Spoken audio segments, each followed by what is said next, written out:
নতুন ভাইরাস এসএমভিবির যত উপসর্গ। করোনার পর এবার চীনে নতুন মাথাব্যথার কারণ হয়ে উঠছেন হিউম্যান মেটানিউমোরো ভাইরাস বা এসএমভিবি। চীনের বিভিন্ন সংবাদ মাধ্যম ও সামাজিক যোগাযোগ মাধ্যম সূত্রে জানা গেছে, দেশটির অনেক অঞ্চলে হাসপাতালগুলো এই ভাইরাসটি আক্রান্ত রোগীর ভিড় রীতিমতো উপচে উঠছে।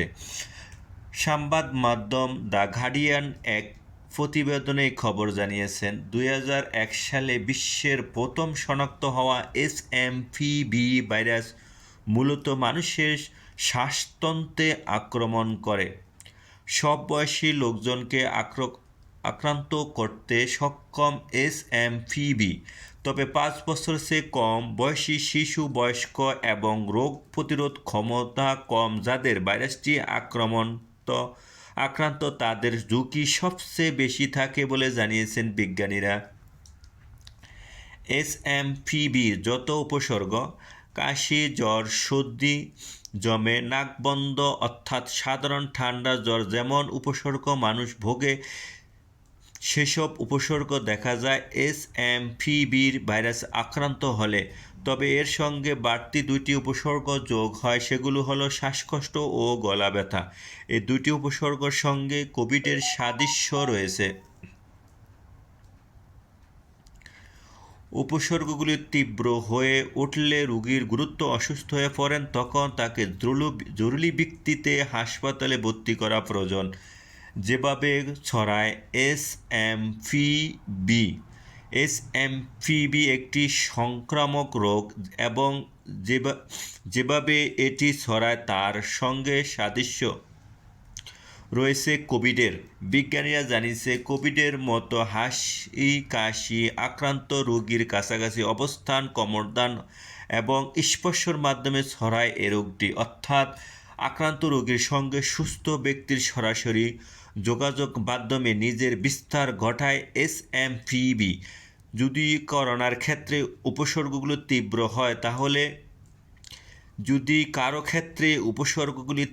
হয় তাহলে এই রোগীর ব্যাপক কাশি, অতিরিক্ত কফ জমে, বুকের গড়গড় শব্দ এবং শ্বাসকষ্ট ভোগেন।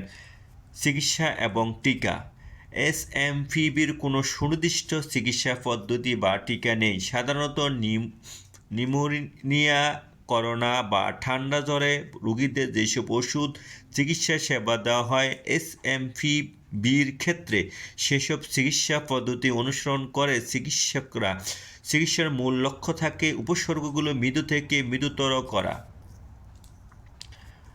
সাধারণত ঠান্ডা জ্বরের ক্ষেত্রে এসএমভিবির পার্থক্য: সাধারণত ঠান্ডা জ্বর এবং এসএমভিবির উপসর্গ প্রায় শতভাগ একই, তবে এসএমভিবির ক্ষেত্রে উপসর্গগুলো তীব্র থেকে তীব্র রূপ নেয়, যা সাধারণ ঠান্ডা জ্বরের ক্ষেত্রে ঘটে না। বিশেষ করে শিশু, বয়স্ক ও রোগ প্রতিরোধ ক্ষমতা কম এমন ব্যক্তির ক্ষেত্রে মহা বিপর্যয় ঘটায় এসএমভিবি। রোগ প্রতিরোধের উপায়: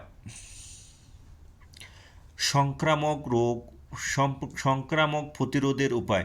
এসএমভি কোনো স্বীকৃত চিকিৎসা পদ্ধতি কিংবা টিকা না থাকলেও কিছু সতর্কতা অবলম্বন করলে এতে আক্রান্ত ঝুঁকি অনেক অংশেই হ্রাস পায়।